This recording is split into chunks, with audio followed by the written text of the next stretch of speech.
1 Pedro 1,14, eu vou usar a versão King James, que diz-nos assim: como filhos da obediência, não permitais que o mundo vos amolde as paixões que tinhais outrora, quando vivíeis na ignorância. 1 Pedro 1,14. Vamos recitar o tema, todos nós juntos? Não deixe o mundo te moldar. Amém. Para entendermos o que o apóstolo Paulo escreveu aos Romanos, o que Pedro escreveu na sua primeira carta, nós precisamos voltar no tempo e lembrar quem era Paulo. Nós já aprendemos que Paulo era Saulo, e Saulo é Saul no hebraico, na língua original. Antes de ser convertido por Cristo, Paulo era conhecido como um Saulo natural da cidade de Tarso, importante cidade de uma região onde hoje é a Turquia. Saulo era judeu da tribo de Benjamim e cidadão romano, título que lhe dava direitos e privilégios. Saulo foi educado em Jerusalém aos pés de Gamaliel, mestre da lei judaica, e por sua vez Gamaliel foi instruído pelo seu avô Hillel, doutor da lei judaica e líder do Sinédrio no início do primeiro século. Hillel foi o fundador de uma das principais escolas de pensamento judaico na época de Jesus. Na época de Jesus nós tínhamos duas escolas de pensamento judaico, Hillel e Shammai.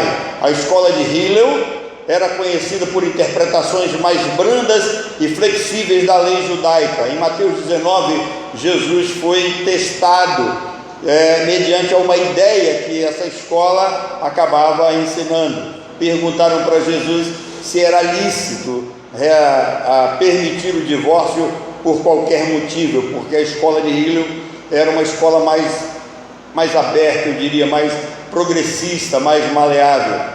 E Jesus usa o conceito da escola Shammai, colocando que apenas a relação ilícita, sexualmente falando, daria a liberdade para que se praticasse o adultério. Portanto, Paulo era um fariseu zeloso, profundo conhecedor da lei judaica. Por isso perseguiu, atormentou, prendeu e participou diretamente da morte de inúmeros cristãos, inclusive o primeiro mártir Estevão. Foi durante uma viagem a Damasco, com o objetivo de prender mais cristãos, que Saulo teve um encontro transformador com o Senhor Jesus Cristo. Esse evento marcou o início da sua conversão, o início da sua nova vida, e ele teve o seu nome mudado para Paulo, um novo ser recriado em Cristo Jesus. De perseguidor, ele passou a pregador. Antes, Paulo apanhava cartas para prender os cristãos, passou a ser o maior escritor de carta para os mesmos cristãos. Paulo sempre foi um ótimo aluno. Paulo aprendeu desde cedo a amar a Deus com todo o seu coração, com todo o seu entendimento, e colocá-lo acima de todas as coisas. Depois foi doutrinado por Cristo, que reforçou esse princípio, dizendo que não se pode amar a dois senhores. Por esta razão, Paulo tem toda a autoridade para repetir o ensino de Jesus e ordenar à igreja que não se conforme com esse mundo. Ao se referir ao mundo, Paulo tem em mente esse sistema de valores corruptos, onde Satanás é o principal inspirador. E quando se fala em inspiração, eu quero usar uma palavra grega aqui chamada theopneustos, que tem o sentido daquele que sopra e você aspira. Diante do nosso tema, desde já fique prestando bastante atenção, porque aqueles que tomam o modelo desse mundo, eles acabam aspirando as propostas, as ideias de Satanás, e isso acaba afastando do nosso Senhor e Salvador Jesus Cristo. Quando ordenados a não tomar a forma do mundo, nós somos automaticamente instruídos a rejeitar, a odiar o que a Bíblia chama de valores corruptos. Esse mundo tem seu próprio sistema, nós não podemos negar isso. Esse mundo tem seus valores, esse mundo tem sua maneira de pensar, sua maneira de agir, e não é segredo para nenhum de nós que o Deus desse século é de fato Satanás. Quando eu olho para esse texto de João, para Paulo, mas Basicamente, João, ele apresenta esse sistema mundano de Satanás em 3 pontos significativos para nós. Primeiro, para entendermos o que é não tomar o modelo, não seguir a forma, nós temos que primeiro entender que João disse que nós temos que entender o que é a concupiscência da carne. Porque na sua primeira carta, no capítulo 2, no verso 15, o apóstolo João vai dizer: não ameis o mundo, nem as coisas que no mundo há. Se alguém ama o mundo, o amor do Pai não está nele. E aí ele vai dar 3 pontos importantíssimos com relação a esse não amar o mundo, a razão principal para não tomarmos essa atitude. Primeiro é a concupiscência da carne. Essa palavra concupiscência não faz parte do nosso vocabulário, então precisamos trazer uma explicação acerca disso. O que é essa concupiscência da carne? São desejos carnais intensos e ardentes que vão contra os princípios espirituais e morais que levam à queda. Ou seja, a concupiscência da carne são desejos naturais que estão dentro de nós. Antes de lembrarmos do que terminamos de estudar ontem, lembra? Antes de Paulo falar sobre o fruto do Espírito, ele colocou para nós a questão das obras da carne. Nas obras da carne nós vamos encontrar todos esses desejos que a nossa carne almeja, que a nossa carne aspira. Então, esses desejos são intensos, eles são ardentes, estão dentro de nós. Jesus disse que do coração do homem procede maus desígnios, e esses princípios espirituais e morais que a nossa carne deseja é completamente contrário àquilo que Deus deseja que pratiquemos, aqueles preceitos que Deus coloca na sua palavra para que sejam seguidos por nós. E quando fazemos isso, não tem outra solução, o resultado é a queda. Além de impulsos sexuais, a gula, a cobiça e a busca anormal por prazeres materiais são formas de concupiscência da carne. O segundo ponto que João nos chama a atenção é a concupiscência dos olhos. Refere-se ao desejo intenso e incômodo de possuir aquilo que vê.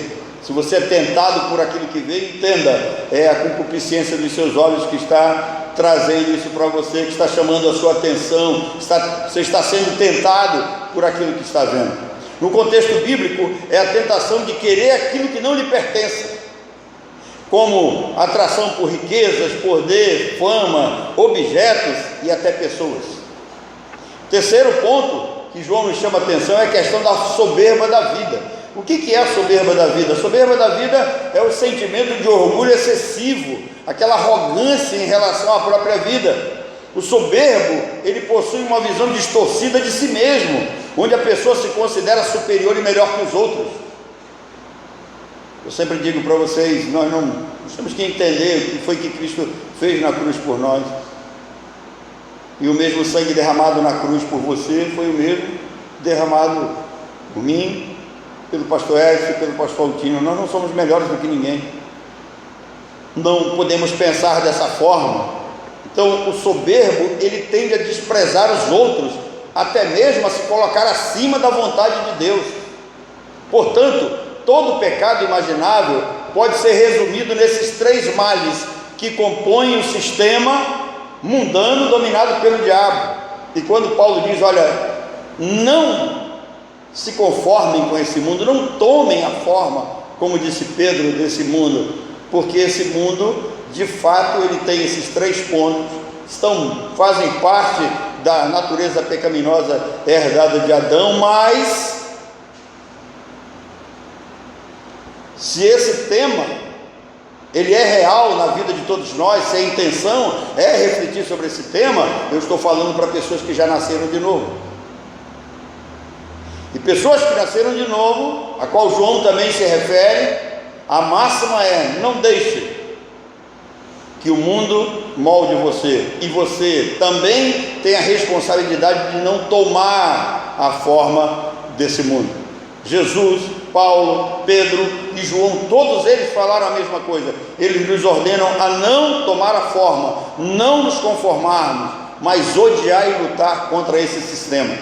Preste atenção, eu e você temos a responsabilidade de, como crente, lutar contra tudo isso. Em Isaías, no capítulo 55, no verso 7, diz que converter-se ao Senhor obriga a abandonar os caminhos e os pensamentos desse mundo. O mundo propaga, divulga, incentiva e aplaude o pecado. A mídia de entretenimento hoje, qual nós temos nas mãos, em um celular, faz de tudo para invejarmos os pecadores, copiarmos os famosos, seguir aqueles que se destacam. Entretanto, Provérbios 23, versículo 17, a Bíblia diz: não inveje os pecadores, antes permanece no temor do Senhor todos os dias. Não deixe que a mídia encha a sua cabeça com vaidades, gerando insatisfação com a própria vida. O sistema desperta uma tendência natural da carne de amar o mundo, e a mídia vai mexer com essa concupiscência da carne, com a concupiscência dos olhos e com a soberba da vida.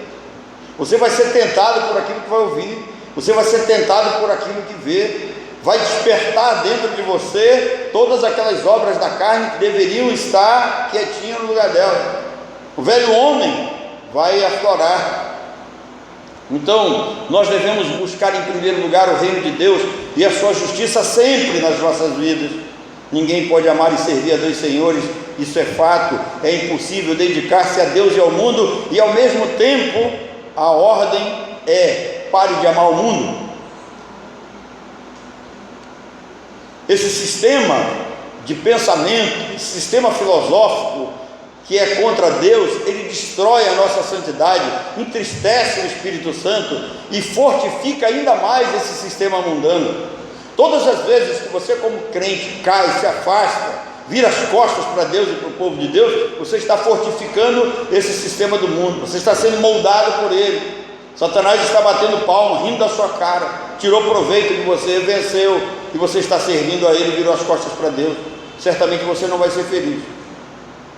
Sempre vai haver lá no seu coração um desejo íntimo de arrependimento, uma mágoa, alguma coisa que precisa ser consertado na sua vida com Deus. Agora preste atenção, eu estou falando até aqui com um crente. Agora, se você não nasceu de novo, você é um escravo de tudo isso.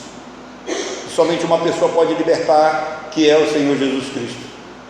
Vocês, quando seguirem esse modelo, esse molde aqui, deixarem que o mundo molde vocês serão derrotados e envergonhados pelas vãs filosofias, pelas ideologias da vida e pelo hedonismo, que é a busca do prazer. E aqui eu quero que você entenda: se você vive em busca de satisfazer a sua carne, se você vive em busca de um prazer que lhe satisfaça de alguma forma, isso é hedonismo. Vocês serão derrotados e envergonhados por essas ideologias que aí estão.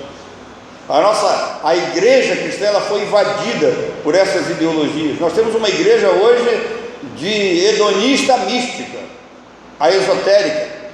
O feminismo entrou na igreja, o machismo, o relativismo, onde cada um tem uma verdade e pensam que ambos estão certos.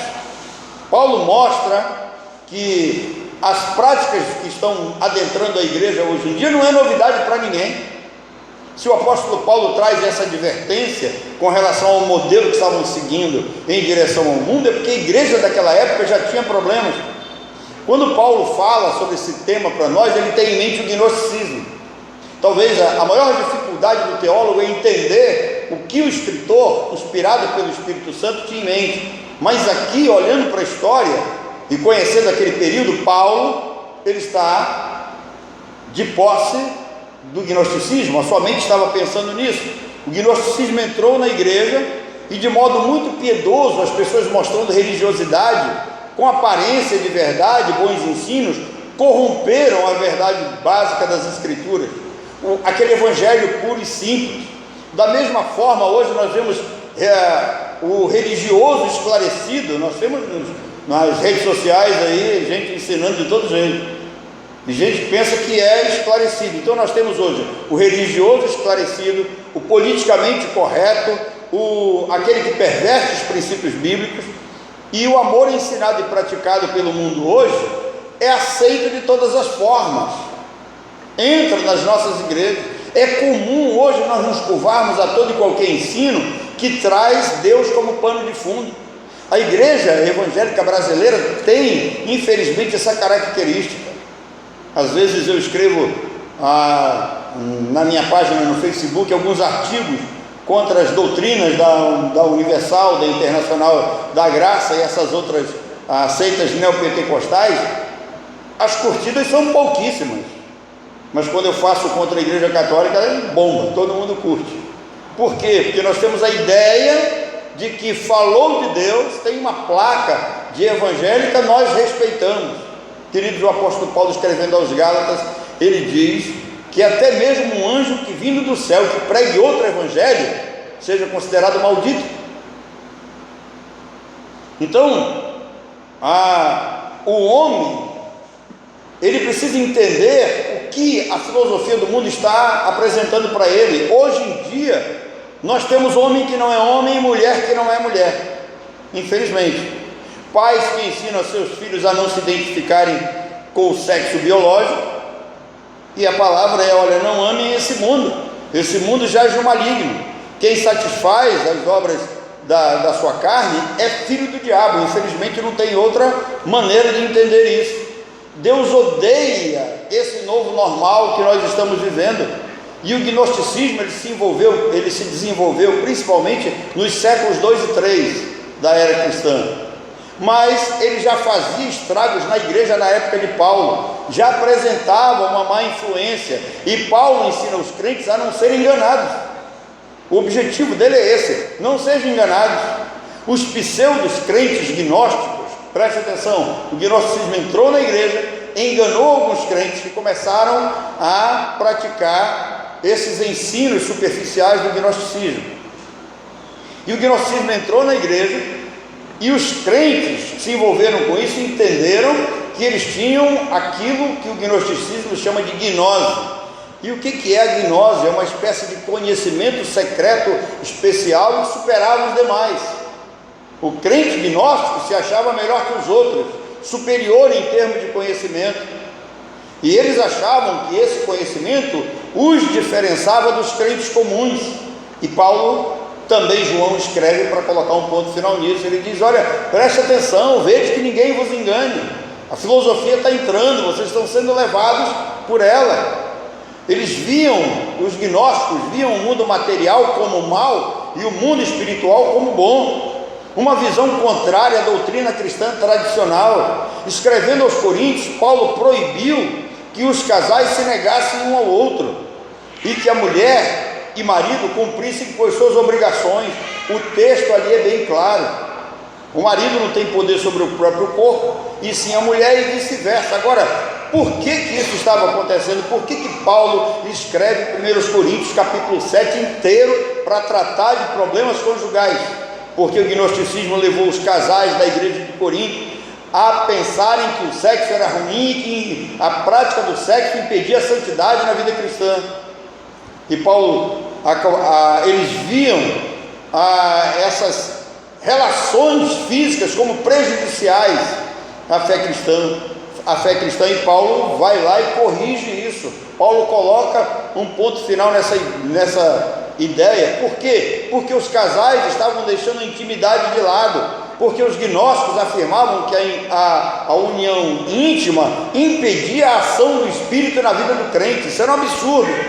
Paulo repreende, exorta para que eles voltem à prática do amor conjugal normal, para que marido e mulher não fossem tentados pelo diabo. Preste atenção: todas as vezes que nós nos abstemos de cumprir com as nossas obrigações, o diabo vai tirar proveito de nós. Salomão disse: a alma farta pisa o favo, quem sabe?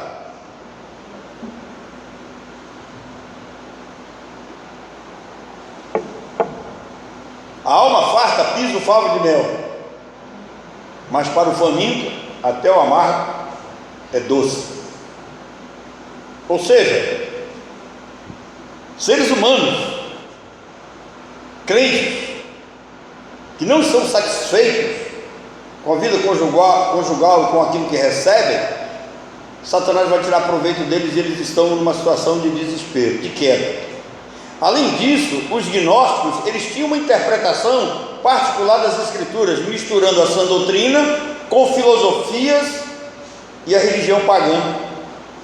Isso levou a uma série de heresias que os líderes cristãos, incluindo Paulo, começassem a combater ardentemente para preservar a pureza da fé. Esse é um dever nosso.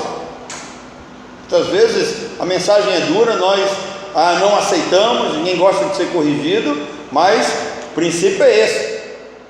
Se é preciso correção, vai acontecer, doa quem doer, é necessário. No Brasil, ataca-se, ridiculariza-se igrejas, pastores, políticos de direita, empresários, médicos, cientistas que se apresentam como conservadores. Notem que já faz algum tempo que não se usam mais para nós, batistas sérios, a palavra tradicional, né? Dos anos 80 para os anos 90, essa terminologia tornou-se muito comum para os batistas. Eles eram tradicionais, mas hoje em dia dificilmente se ouve falar nisso. E protestante então nem se fala. E por quê? Porque a maioria das igrejas estão se amoldando ao mundo. Há 3 meses atrás, uma das igrejas batistas tradicionais do Recife ordenou a primeira mulher homossexual, a pastora. Certamente isso gerou uma reação da convenção. A convenção reuniu-se, praticamente afastou essa igreja. Mas esse é o novo normal que nós estamos seguindo. Esse condicionamento da mente é feito abertamente por novelas, jornais, programas de entretenimento, humor, entre outras coisas. Preste atenção, querido. Qual a novela brasileira hoje que não tem um gay? Que não tem um marido frouxo? Uma mulher dominadora? Filhos rebeldes? Bandidos que se dão bem? É isso que está sendo ensinado. Agora preste atenção. Por que nós devemos tomar cuidado com isso? Porque os olhos são o quê? Os olhos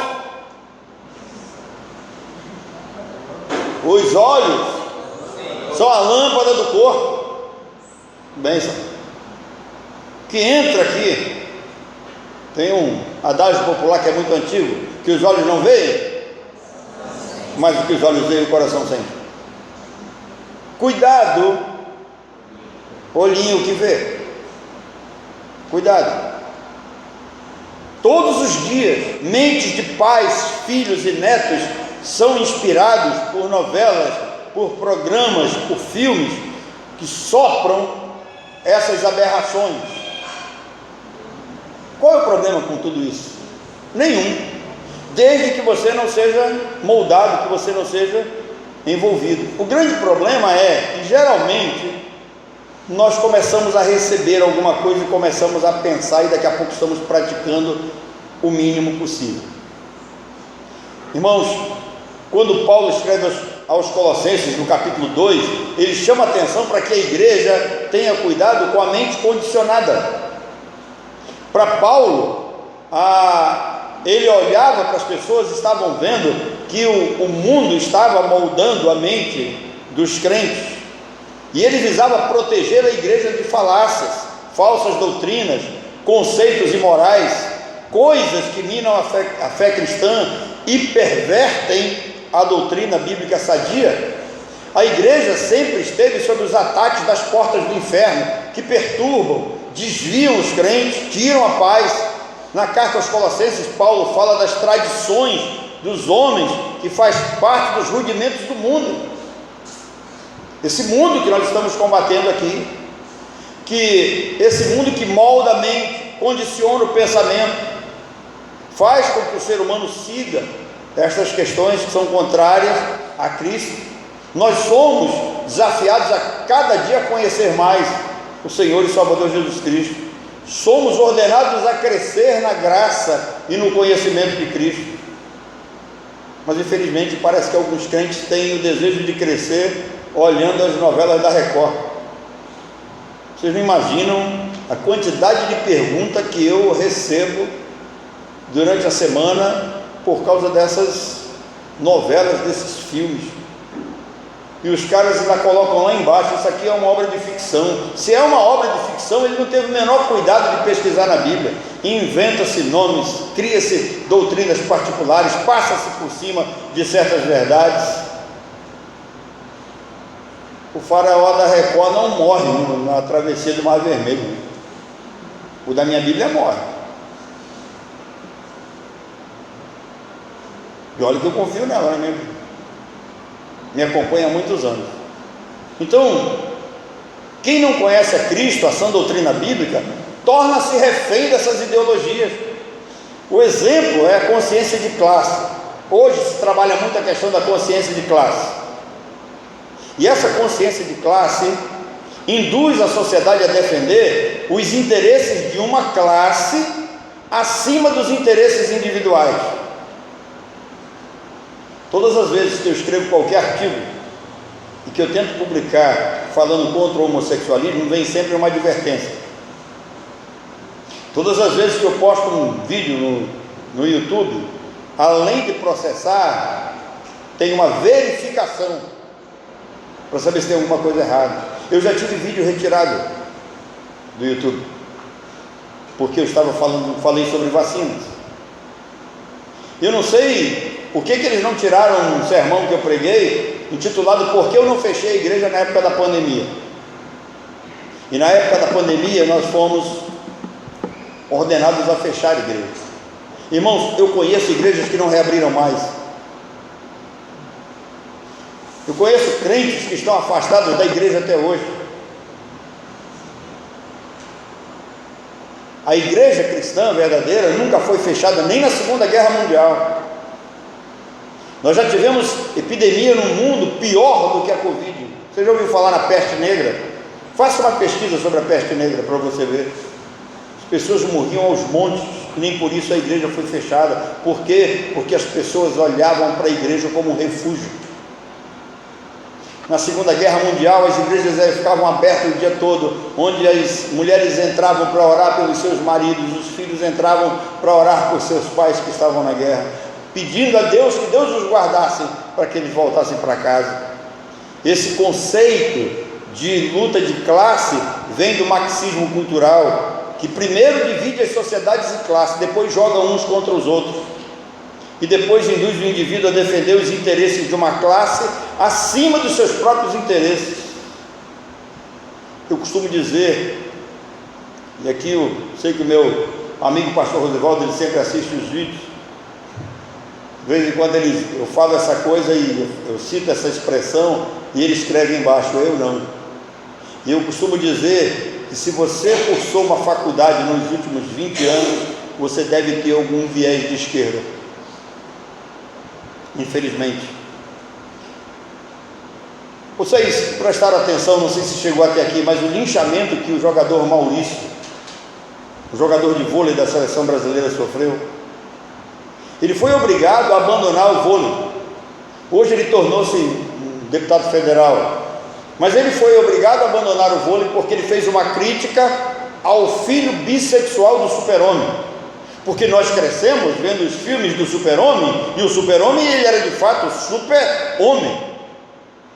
Mas o Super-Homem está passando agora, no novo normal, o Super-Homem tem um filho, e ele é tanto homem quanto mulher. Ele não sabe na realidade o que ele é bissexual.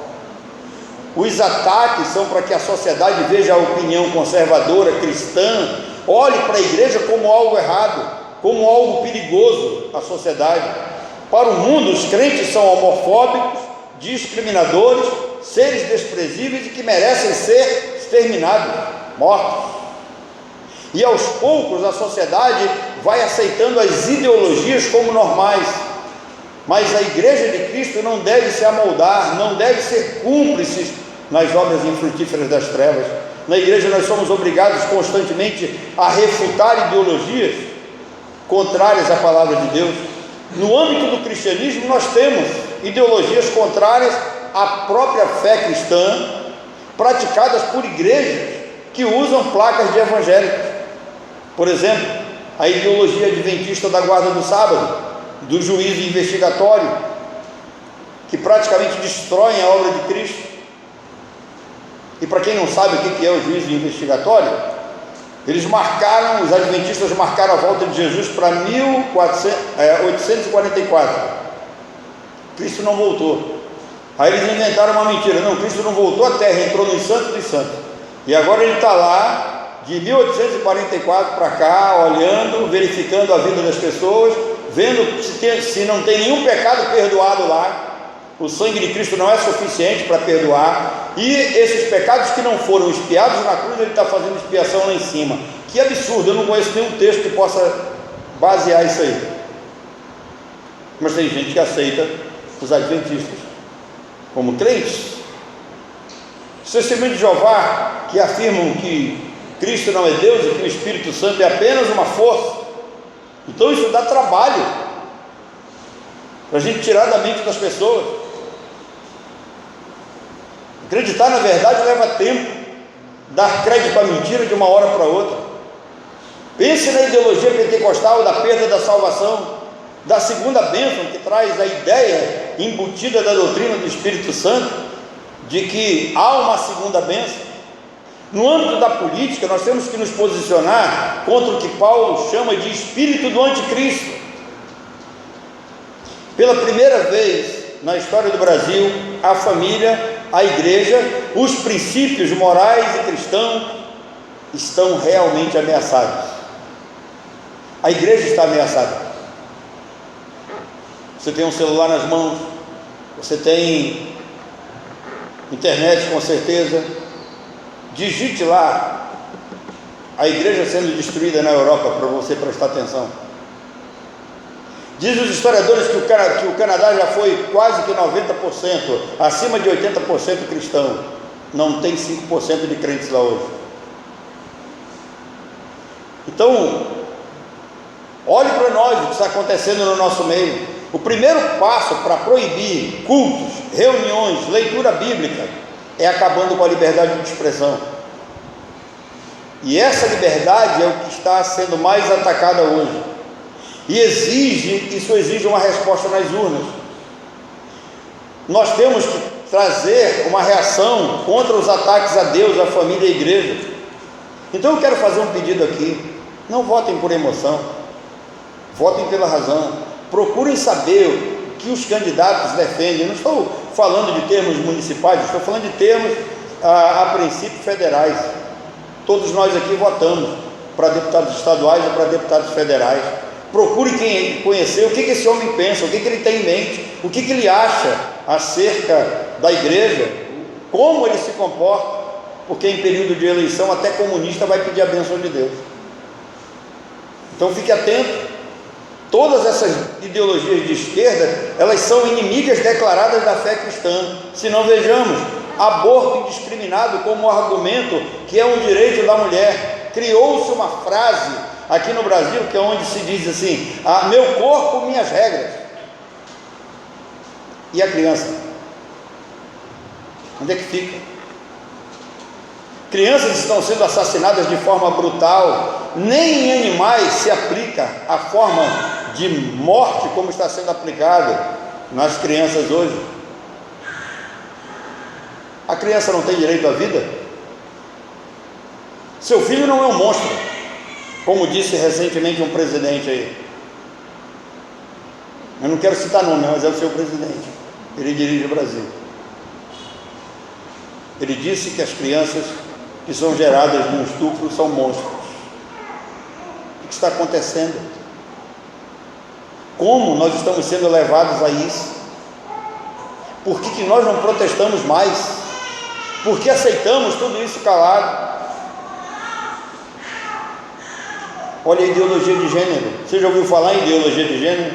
Se você não sabe, eu vou dizer para você o que é. O sexo biológico não define mais o ser humano como homem e mulher. Isso é formado ao longo dos anos. Vocês imaginem eu com essa cara ao longo dos anos, mais tarde eu começar a me sentir mulher. eu vou virar piada, pode ter certeza, que com essa cara aqui não tem como. Essa bizarrice surgiu no Brasil em 2014, na elaboração do Plano Nacional de Educação. A biologia ainda usa a terminação bíblica e afirma que o sexo é definido pelo macho e pela fêmea. A biologia diz isso. Mas os homens que se tem como sabe que governam os países hoje, principalmente a ONU, diz que isso não é verdadeiro. Mas irmãos, eu vou ficar com a Bíblia. E quando nós olhamos para o livro de Gênesis, e o livro de Gênesis usa uma palavra lá chamada Zacar. Zacar e Onokevá. Deus criou Zacar e Onokevá. O que é isso? São palavras em hebraico. Que Zacar significa macho, Onokevá significa fêmea. É claro, Deus os criou macho e fêmea. E a partir daí, desde o princípio da criação, vemos essa terminologia sendo utilizada. E agora parece que surgiram pessoas mais inteligentes no mundo que estão discordando de tudo isso. E parte da igreja brasileira tem aceitado isso. E aí, queridos, a biologia confirma a Bíblia, os homens vão contra. E o que me vem à mente? O espírito do anticristo, que já atua no mundo, está preparando o mundo para a chegada do anticristo. Gênero fluido, você já ouviu falar? Sabe o que é isso, gênero fluido? Gênero fluido são pessoas cujas identidades de gênero passam por mudanças no decorrer dos anos. Um período flui o masculino, outro período flui o feminino. É uma brincadeira. Um período o sujeito é homem, outro período o sujeito é mulher. Agora eu pago para ver quem defende esse absurdo, engravidando em um período e livrando-se de um câncer de próstata no outro. Eu aposto.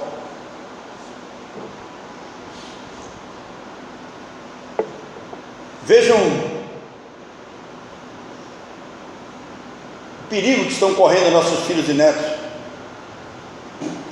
Tem escolas ensinando isso. Cisgênero, já ouviu falar? É o termo usado para designar indivíduos que se identificam com o gênero masculino ou feminino. Eles não se importam. Do jeito que você chamar, tá bom. Transgêneros, e aí vem os trans, essas coisas todas, esses absurdos, né? E não vale a pena perder tempo com isso, vale a pena combater. Irmãos, nós estamos vivendo num país que ele praticamente, nos últimos anos, ele foi governado há 20 anos por comunistas. E eles deixaram um rastro de anarquia e destruição. Preste atenção, o objetivo é trazer anarquia, mudar as coisas que Deus criou, fazer com que a igreja saia dos trilhos do caminho e as pessoas vivam de fato essa anarquia. Observem o que nós podemos ver com esses últimos anos: militância homossexual, feminismo. E se você não sabe, o pastorado feminino saiu de dentro da ideia do feminismo. Incentivo à prostituição, ideologias diabólicas, intromissão do Estado na vida da família, corrupção, alta carga tributária, como era nos dias de Israel, concentração de poder, desarmamento civil, populismo, assistencialismo. Hoje em dia as pessoas não querem mais trabalhar, querem viver de bolsa. O problema é que alguém vai ter que trabalhar para pagar essas bolsas. E agora nós estamos vendo escândalos. Pessoas que recebem essas chamadas bolsas família estão gastando dinheiro com joguinho. Isso significa que não precisam. Tem uma máxima na vida humana: no lugar de você dar o peixe para o sujeito, dá um anzol e uma linha e uma isca para ver se ele consegue pegar alguma coisa. Invasão da propriedade privada. Hoje em dia, tome cuidado, porque a sua terra pode ser invadida por alguém que diz que não tem nenhuma. Doutrinação e manipulação em escolas, mídias e universidades. Perda dos direitos fundamentais garantidos pela Constituição. Proteção à bandidagem, ao crime organizado. Hoje bandidos têm mais direitos do que cidadãos. Aqueles cidadãos que foram presos lá, tem gente, eu conheço uma senhora, dona Débora, foi condenada a 17 anos porque escreveu "Perdeu o Mané" na estátua lá que fica em frente ao Supremo Tribunal Federal, enquanto que traficantes são presos com toneladas de drogas e saem pela porta da frente dos presídios, rindo da nossa cara. O que é isso, queridos? Isso é uma igreja que perdeu a relevância no mundo.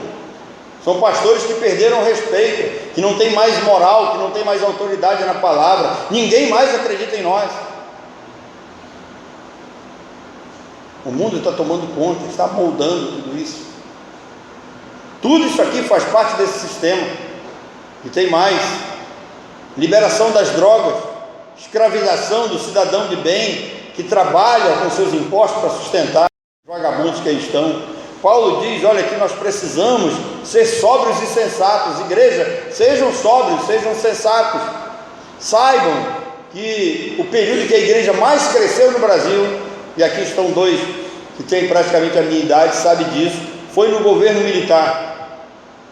No governo militar, a igreja foi protegida por defender um pensamento conservador, pela fundamentação bíblica, porque a igreja barrava o ecumenismo. Lembra?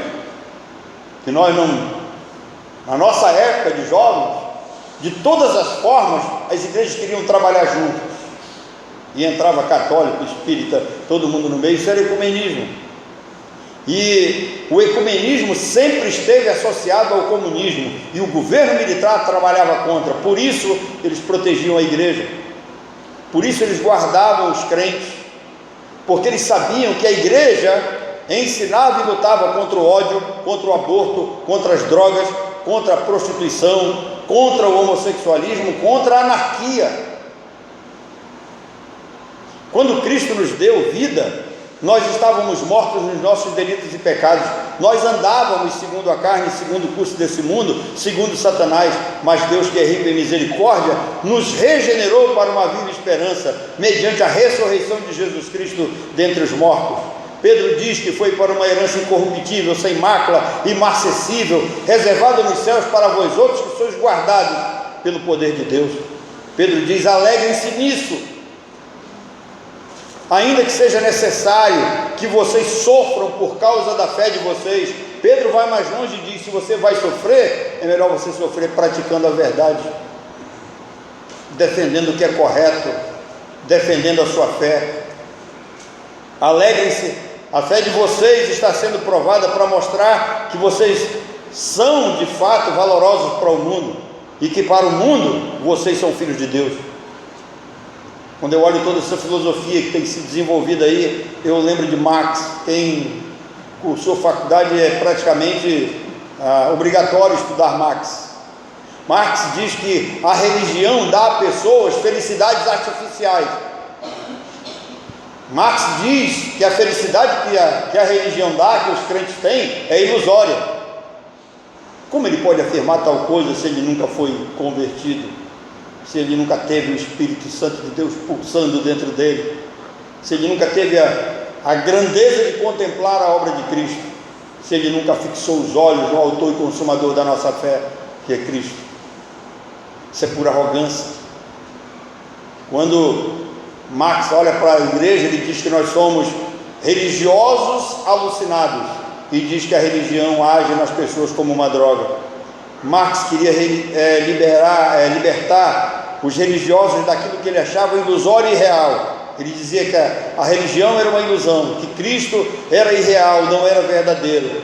Marx, ele achava que as pessoas, os líderes, sempre queriam se beneficiar da fé cristã.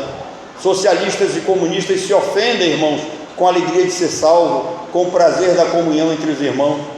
Quando um comunista ou socialista vê essa nossa alegria em servir ao Senhor, em dar o máximo de nós para que a igreja cresça, para que o evangelho se expanda, quando eles passam e veem a gente nos alegrando com um sopão santo que tem ali dentro, eles se ofendem, eles não conseguem entender de onde vem tanta alegria, de tanta felicidade.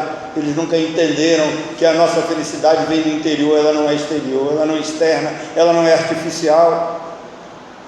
Considerando a nossa origem natural como descendentes de Adão, todo ser humano precisa de redenção devido à morte espiritual.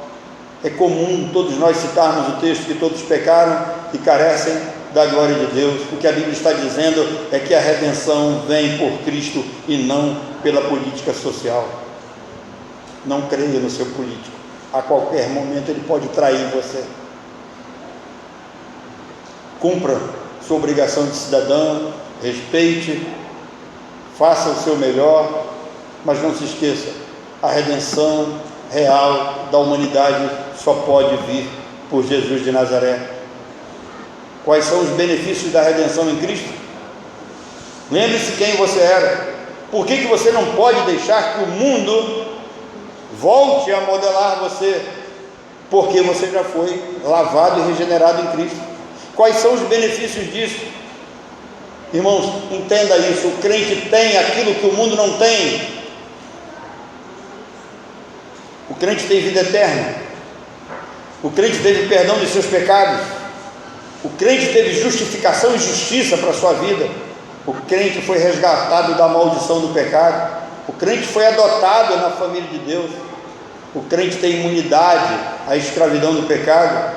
O crente tem paz com Deus no seu interior. Nós temos 2 intercessores jurídicos, 2 advogados, Cristo e o Espírito Santo. Paulo explica isso em Romanos no capítulo 8. E se alguém ainda não entendeu onde é que eu estou querendo chegar, é impossível um crente que tem como intercessor Jesus Cristo e o Espírito Santo perder a salvação. Eu tenho uma amiga em Codajás chamada Raquel, e ela disse que eu não consigo aceitar a segurança eterna de salvação, porque o homem peca. Ela não entendeu que onde abundou o pecado, superabundou a graça. Cristo é maior que tudo. Depois de regenerados, nós ganhamos um intercessor jurídico. Você peca e Cristo é seu advogado, está lá diante de Deus. Seu ser se entristece, o Espírito Santo vem e confirma com o nosso espírito que somos filhos de Deus. Portanto, ser salvo significa ser redimido, ser perdoado, ser santo, ser justificado, ser abençoado, ser livre, ser reconciliado, ser adotado, ser herdeiro e co-herdeiro com Cristo. Nós não podemos nos conformar com esse mundo. Não nos conformar com esse mundo obriga a lutar contra ele. Judas disse que nós somos responsáveis a batalhar pela fé que de uma vez por todas foi entregue aos santos. Preste atenção, você tem em mãos a fé verdadeira, foi entregue a você, não foi entregue ao mundo. E batalhar é termo de guerra. Judas está dizendo que nós temos que lutar, nós temos que guerrear. Mentes que manifestam o pensamento do anticristo estão tentando tragar a mim e a você. O espírito do anticristo, que já atua fortemente no mundo, tem o desejo de trazer o anticristo o mais rápido possível a esse mundo. Lutar contra as portas do inferno é dever de todo crente. Igreja não sai às ruas, não faz protestos, igreja não faz marcha, igreja não é partido político. O crente se manifesta individualmente, pessoalmente, nas urnas. Quando Marx disse que a religião é o ópio do povo, Marx deixava sair todo o ódio que ele carregava contra Deus e contra a sua palavra. Marx se ofendia com a ideia de um Messias redentor por achar que a redenção vem pelo social. A redenção não vem pelo social. Na cabeça de Marx não cabia um líder que se sacrifica pelo seu povo. E foi isso que Cristo fez por nós. Ele se sacrificou por nós. Marx não suportava ver os crentes felizes, alegres e cultuando ao Senhor. Por isso o cristianismo é odiado pelo socialismo e pela esquerda. Paulo diz que Deus nos chamou para a liberdade. Ser livre não significa fazer o que você bem entende. Liberdade não significa que você pode fazer, praticar e aceitar tudo o que o mundo oferece. Alguns crentes praticando aquilo que a Bíblia chama de antinomismo pensam o seguinte: agora uma vez salvo, salvo para sempre, eu posso viver do jeito que o diabo gosta. Você está enganado, querido. O apóstolo João diz que aquele que nasceu de Deus, ele foi gerado por uma divina semente. O que prevalece nele são os princípios dados por essa divina semente. Não se engane. Paulo diz: não errem, não pequem seus devassos, de Deus não se zomba. Tudo aquilo que o homem semear, ele vai colher. Por isso eu clamo a você, se você caiu nessa armadilha, está sendo moldado ou já foi tragado por esses moldes do mundo, rogue ao Senhor para que Ele liberte você. Arrependa-se, converta o seu coração e volte-se para Deus, que é rico em perdoar. Quem nasceu de Deus não se conforma com esse mundo, não toma a forma do mundo, porque ele foi regenerado de uma semente santa. Jesus diz que quem nasceu da carne é carnal e quem nasceu do Espírito é espiritual, é um cidadão dos céus.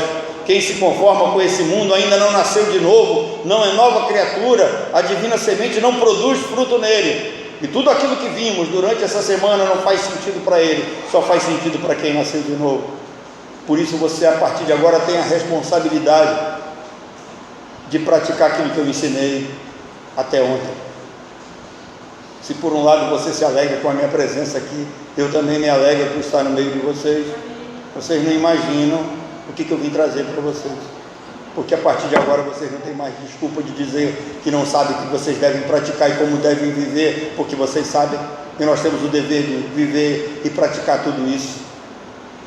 É dever nosso amar a Deus sobre todas as coisas. Essa é a nossa jornada espiritual, é um compromisso diário de submissão todos os dias a Deus, de adoração ao Pai, de obediência ao seu amor.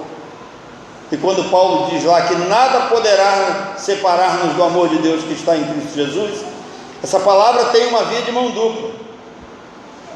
De cima para baixo, agraciados por Deus, selados pelo Espírito Santo, nada vai poder nos afastar do amor de Deus. Mesmo que sejamos infiéis, Deus permanece o quê? Fiel. Mas também tem uma palavra daqui de baixo para cima. Olhe para Deus e diga: nada poderá separar do amor de Deus que está em mim.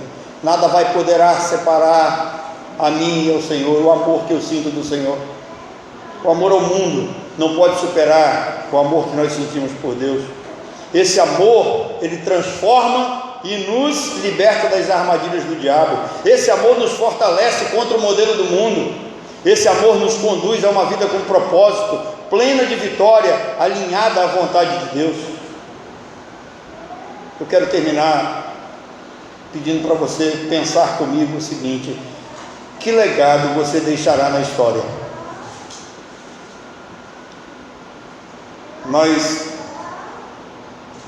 estamos ali esses dias na casa do pastor Edson, e todos os dias nós lemos a Bíblia pela manhã. Nós estamos lendo Gênesis, estamos começando de novo a leitura da Bíblia.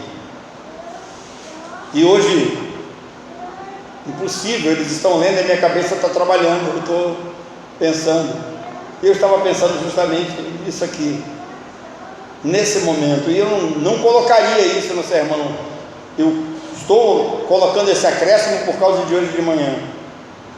E aí a gente começa a ler a genealogia, que ali está em Gênesis, e diz assim: fulano viveu tantos anos, teve filhos e filhos, e morreu. Eu quero fazer você pensar nisso.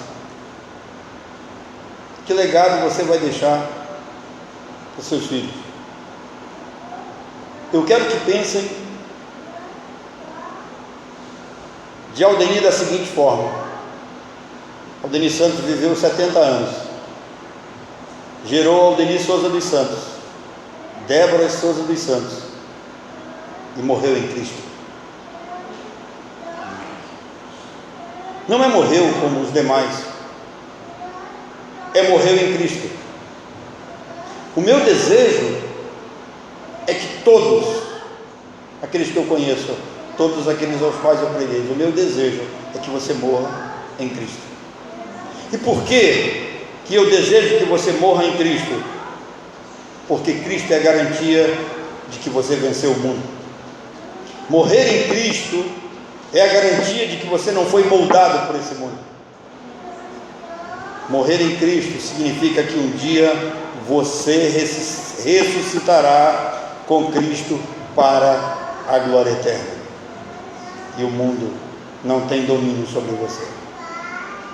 Eu quero repetir a frase: se você caiu na armadilha, se o mundo moldou você, se você não foi completamente liberta desse mundo, e se um dia você andou por esse caminho, você ouviu dessas verdades e a beleza dessa graça de Deus que é o Evangelho Salvador,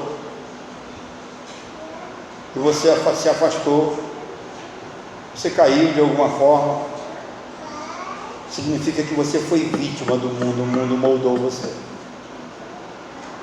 Tome uma atitude. Quando eu lembro do profeta Jeremias, a Bíblia tem coisas interessantes. Eu lhes disse ontem que eu ia pregar amanhã no texto mais difícil das Escrituras, na minha opinião. E eu ia fazer isso pela manhã, mas eu recebi uma revelação durante a noite, que era para fazer isso à noite. Amanhã pela manhã eu vou trazer uma outra reflexão. Por quê? Porque dando uma olhada lá, eu vi que para eu dar uma resposta para vocês, o que acontece em Juízes 19, eu teria que explicar para vocês o que aconteceu em Sodoma e Gomorra. Então amanhã eu vou falar para vocês qual foi a verdadeira razão que Deus destruiu Sodoma e Gomorra. E não tem nada a ver com sexo, não tem nada a ver com estupro. E eu fiz uma brincadeira ainda mais profunda. Eu disse que uma das razões que Deus destruiu Sodoma e Gomorra foi a falta da prática de uma coisa que o pastor Edson faz. Agora aumentou mais ainda a curiosidade. Ele está inculcado até hoje. Ele já me perguntou 2 vezes o que é, eu só vou dizer amanhã. Agora tem um problema, porque se Deus me leva hoje à noite, ele vai morrer com essa pulga atrás da orelha. Mas eu espero estar aqui amanhã de manhã e falar isso para vocês. Mas preste atenção, Jeremias, e essa é uma das coisas que a Bíblia tem, ele é apanhado, deram uma surra nele, jogaram ele numa cisterna. E Jeremias, ele tinha um escritor, um copista, chamado Baruque. E Baruque vai até onde está Jeremias, e ele chega lá, olha para baixo e pergunta: está tudo bem aí? Imagina, como levou uma surra, foi jogado numa cisterna, e ele pergunta: está tudo bem? E Jeremias diz que estava. O que Jeremias nos ensina? Baseado nesse nosso tema hoje, eu quero terminar com isso. Quem está no fundo do poço tem algumas atitudes assim muito fáceis de entender. Vou citar 3. Primeiro, ou ele fica se removendo na lama e lamentando da vida, ou ele cava e se enterra cada vez mais na lama, ou ele olha para cima e pede socorro para Deus. Então, se você passou por essa experiência, se o mundo deu uma pernada em você, você está no fundo do poço. Você só tem 3 atitudes: ou você vive removendo nessa lama o resto da sua vida, ou você olha para cima e pede socorro para Deus. Que Deus nos abençoe.